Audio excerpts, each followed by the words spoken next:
All right, everybody, welcome back to another episode of Word with Ty Brownlow. I am your host, Ty Brownlow. Remember, no one is worthless, no story is worthless. Today, ladies and gentlemen, joining me all the way from Texas, we have Miss Judy Wilkins Smith. How are you? I am great. It's hot, but I am great. Thank you. Okay, well, you know what? It may get a little hotter here on the platform tonight because, as we talked about before we started recording, we're talking about finding our identity and purpose and positivity. Right. Instead of trauma. And the reason being is, ladies and gentlemen, let me just let you in on a little, background as to what we were speaking of earlier.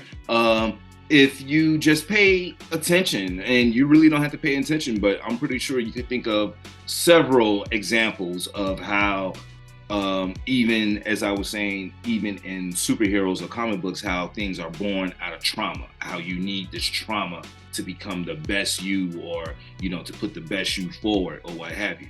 And we're here to talk about why sometimes, a lot of times, you don't need to do that. So, leading off, I have Miss Judy Wilkins Smith here, and we're going to talk about why do we find validation in our trauma? Because it allows us to belong. Now we're part of the tribe. I have my piece too. I've got my little flag I can run around with and say, I got hurt too. Yes, this is a bad thing. And everybody goes, welcome to the club. That's why. But it's not a particularly helpful club. No, it's not, because, everyone talks about these trauma bonds, how relationships are formed out of trauma, and that's not always healthy. And, let's just speak a little more into that. Like, how can we find that positivity instead of that negative aspect? Well, so here's the thing, very quickly, and people tend to feel sacred in the wound. In other words, I'm also suffering, just like everybody else. This is good stuff. But and then they feel moved, and sometimes they will tell you they transform. No arguments. But have you ever watched something that is so incredible that it just fills your soul, and you look at that and you go, I will never be the same again. This was an incredible life-shifting moment. Well, you just done the same thing, except you didn't have to go all the way down the where to go do it. Well, yes, that's true. But, as you said earlier, it's all about welcome to the club.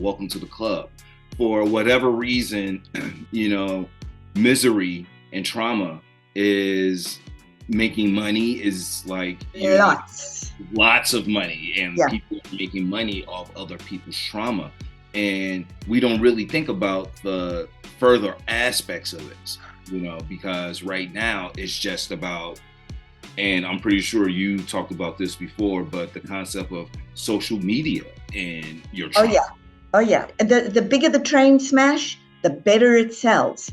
But I'm going to go back at it again. If you've ever watched America's Got Talent or American Idol or any one of those, and you see somebody get it, I have to tell you, I'd far rather be in that club.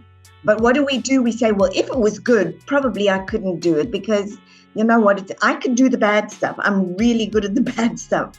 Right. But when it comes to the good stuff, it's only the chosen few. No, it's not. So listen again, it's not only the chosen few.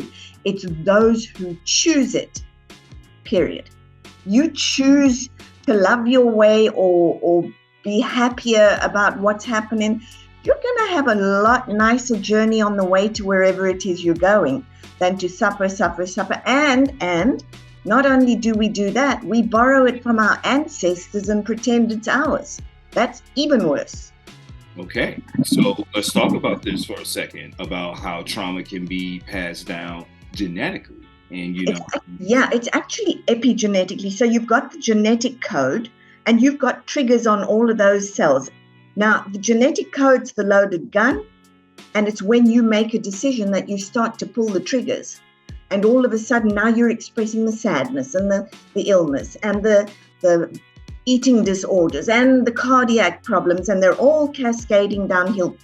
But the universe, God, the guides, whatever we want to call them, are super elegant, because where we look at a trauma and think this is happening to me and it's a terrible trauma, and we look back, because I always say to people, who else in your family has the same? And they will go, oh, my father and his father, because we inherit multi-generational patterns. Well, why do you think it has come to you? Because in that trauma is your purpose. The minute you start to turn it around, you become the change agent. And now, instead of being miserable, you're showing that joy is possible. Now, instead of being destitute, you're showing that wealth is possible. I look at all of that and I see people going, yeah, you can't do that. And I'm like, no, you don't. You see generations of that, and then one person says, I'm not doing that. And they turn it around and they say, see, this was the chosen one. No, this was the one who chose. It's a choice. And I've been in enough sticky, nasty situations to know that I can stay down, or I have another option. I've gotten to where I don't particularly like the down. Right. You know, so I refer to that as, you know, when you start to make your shift, as you pivot forward. Yes. You know, I refer to that as a flower or a rose trying to break through hardened soil. Absolutely. And absolutely. Yeah, I mean, I'm sorry, it's just the nature in people, you know. But no, but that's how I think of it, you know, because here it is, you're trying to grow, you know, you have this growth about you, you have this purpose about you. And everybody's going, no. And so, you know, let's just talk about sometimes just the mental fortitude it takes just to break that cycle and to actually turn and pivot and actually, you know, have and formulate ideas of positivity, you know, because that in itself can be a struggle, because as we said, generational, you know, yes. So, you know, you're fighting, you know, people, you're fighting curses or, well, choices. I don't really call them curses. I was going to say they're not curses. And this is what everybody thinks. It's a pattern. Mm-hmm. And here's the other thing that you need to know is that you actually spoke about curses, and we say there's no such thing as real magic and there's no such thing as witches and warlocks. And yet we cast spells every day. I look at you and say, you're useless. And you go, and you buy the spell? I gotcha. Yep. Or I look at you and I say, you're incredible. I know you're going to go far. I can see you and you go, oh my goodness. Yeah. And what happens? Boom. So we need to watch our words. Words are spells, people. Watch what you're doing with them. They are really powerful creatures.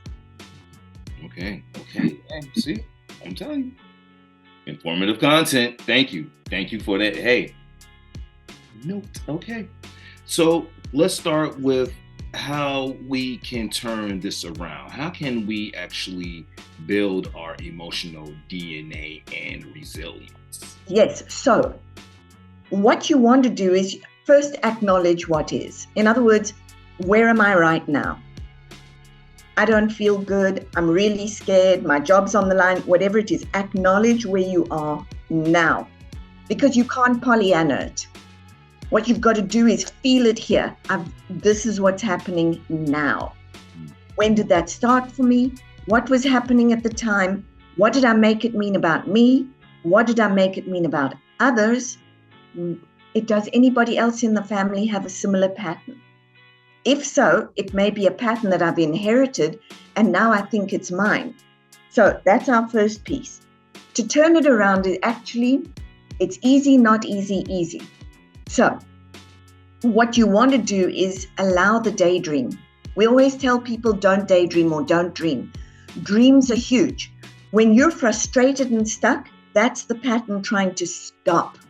when you're dreaming and you're elevated and you can just see it, that's the pattern trying to emerge. And we're very quick to shut it down. Don't do that.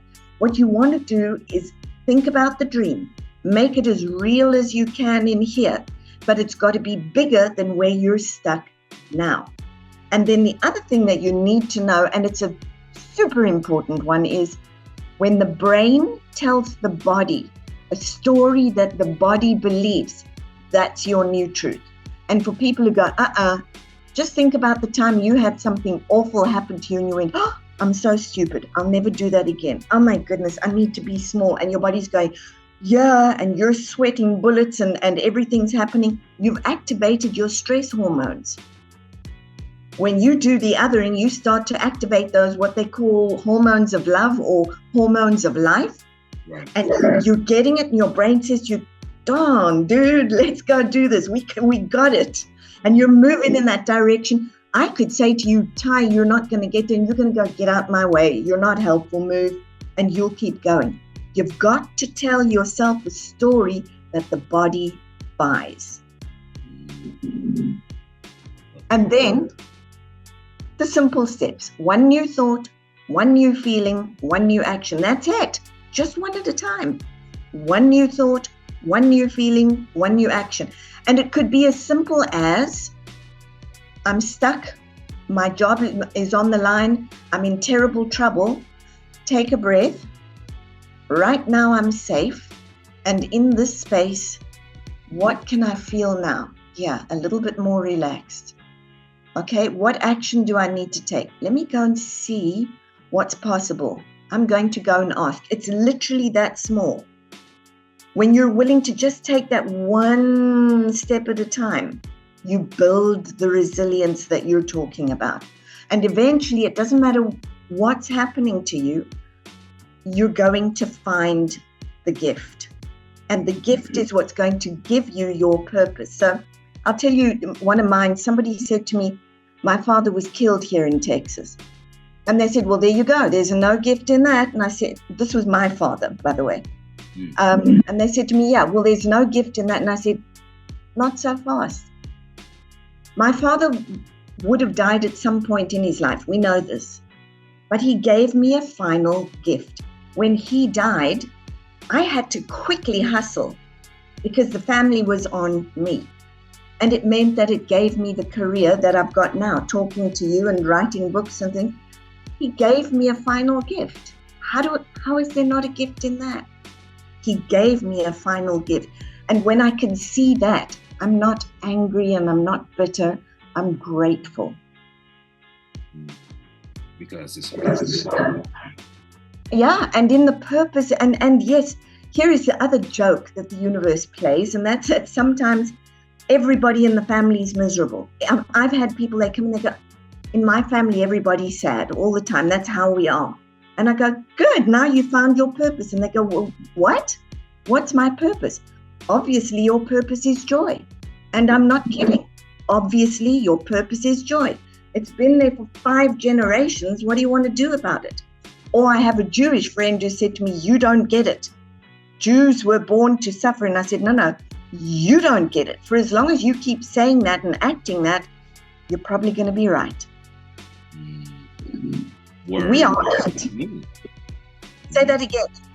Words have meaning. Like words have meaning. Portraying that. If you're, yeah. And we don't really think about it on our day to day, but we really impact how our day goes. So every day can be a great day. Look, I'm sorry, even for those of you who have jobs where you may be dealing with the public and the public may, not be the best selves, themselves that day or what have you. You still have to find it within you to know that, hey, you know what? I'm above the negative attitude. I don't need to stoop to that level. It's not really that serious. Who knows what they're going through. It's also not helping you. Yeah. Because if you do that, you're going to get stewed up in their mess, and out come those stresses. Why? It's like the word fight. I think if there's one word that needs to be retired from the language for a bit and just go rest. It's fight. Stop fighting. We want to fight for our rights. We want to fight for our health. We want to fight. Golly, everything is a struggle. What about if we just kind of breathed into health, or we shared and collaborated, and everybody got together? Would be so much nicer than being a victim and being a perpetrator and fight. Ay. That's very South African, by the way. I love it. No, but in the end, it all comes down to choice. You choose to be this way. You choose to wake up in the morning, grab that phone, gravitate towards the first negative thing you see. And then the next thing you know, your whole day has transformed into this negative shell. So you're like taking a shower upset. You're like eating upset. You're driving upset. You're thinking upset. Right. So like everything is maddening to you. And it's really bizarre how people sort of like stare at people who are happy all the time, or people who have something to smile about. Oh no, they go better than that. I had somebody say to me, first they said, "What's wrong with you?" Yeah, right. Yeah. Right. Yeah. And then they said to me, "Do you even dream optimistically?" And I went, "Well, I suppose I try." But this is, of course, the other thing that I do with the work that I do is not only do words have meaning. When I work at live events, I actually choose. So let's say you have an issue with money.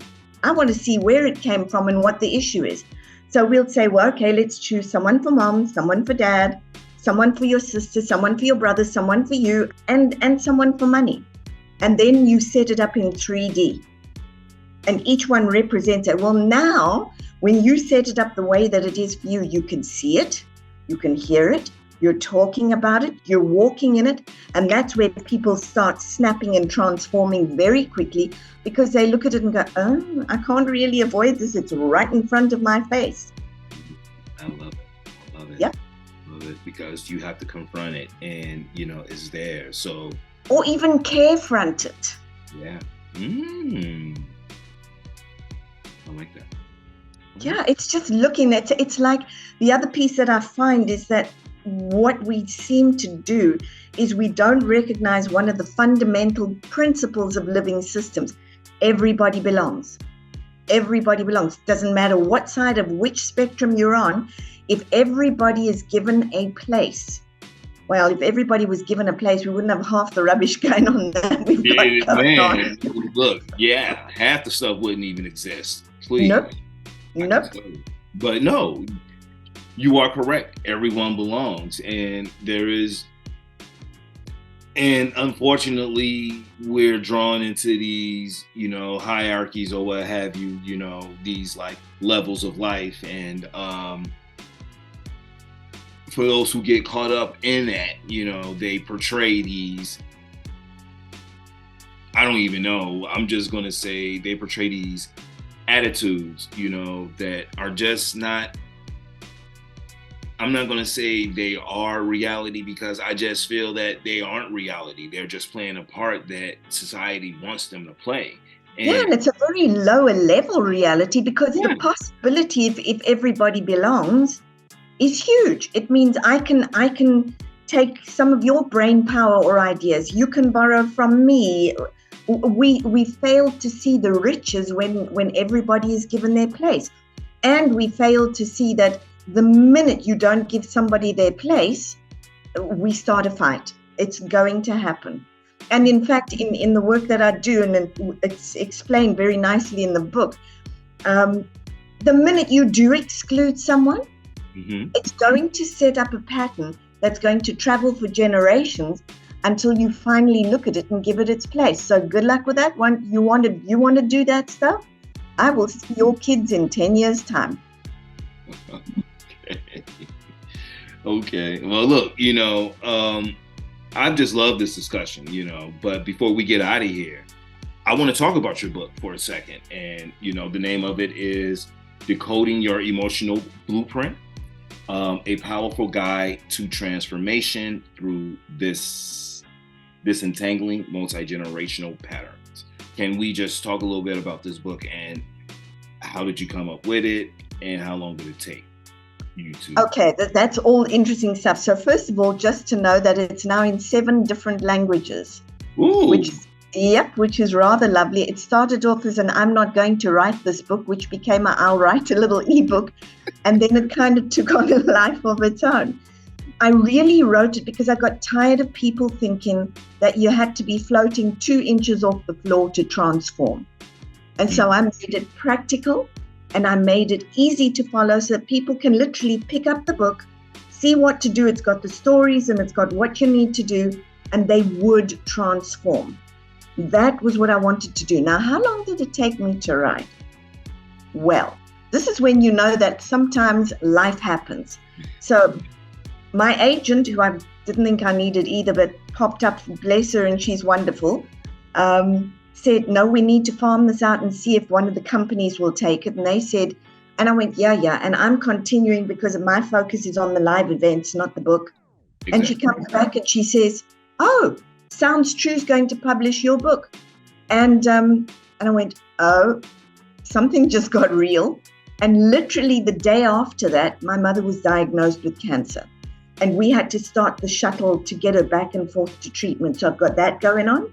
I've got a full client load. I'm doing live events. And they said to me, and you have to take 6 months off and do nothing else to write this book. And I went, yeah, that ain't happening. Right. So I wrote the book with a fabulous editor in about 9 months, I think. No, it wasn't. It was 6 months, actually. 6 months. And that was literally by going, do the treatment, do the clients, do this, drop into the space, write the book. So it was structure. It was structure and compartmentalizing. But the more I did it, the more important it became to put in people's hands, to stop the fight and to stop people from thinking they're limited. We're so not limited. We're so not limited. And when you read the book, you discover how limitless you really are. And that's what I wanted. But you do it practically. It's not go and meditate in a sunbeam, eat 6 lotus blossoms and turn around twice. This is do this stuff. It's going to work. Well, no. And okay, first and foremost, I understand because there are some people out there that will have you believing, hey, just meditate, just do this. And hey, I love meditation, but you got to do something too. Right. There's more action to it. And as I said before, structure, yes. And for you to go through everything that you're going through, but yet you're getting everything done, there's a structure. So there's a discipline that you have to stick with. Absolutely. And you don't get to make excuses either.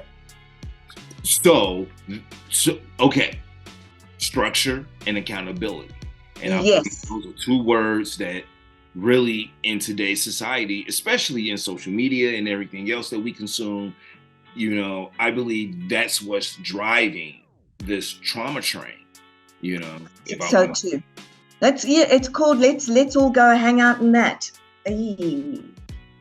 I would add 1 word: structure, accountability, commitment. How often do you see people at the moment who say, I'll call you at 8. And by the time we get past 3 of those 8s, it's like, well, which month did you have in mind? Yeah, okay. I'm sorry because I know I'm guilty of that. So yes, I have to laugh about that. If I call you at 8, maybe I don't even know if it's South African, but I was grown. If I said I'll call you at 8, it's not going to be more than 30 seconds after 8 and I'm on the line. Yes. Well, and it's funny because I grew up that way. I grew up a certain type of way. If I told you I was going to be somewhere at a certain time, I'm going to be somewhere at that time. If not like 3 or 5 minutes beforehand, right. Maybe a couple of minutes afterwards, not too much, but I'm going to be there because that's just where, I don't know, whatever, So anyway, but So if people want to get the book, if people want to, just find out more about you, read about some of the things that you've done and even watch some of your like other interviews or what have you, how can they do so? Okay, so Spotify, Instagram, Facebook, YouTube, those would be the interviews, and there are a lot of podcasts out there. If they want to know about the live events, they can go to my website. If they want to know, by the way, about meditations, that'll take them all the way back into their ancestry and then bring them all the way back into who they are. Those are there as well. And then my website is judywilkins-smith.com. There it is, y'all. Real simple.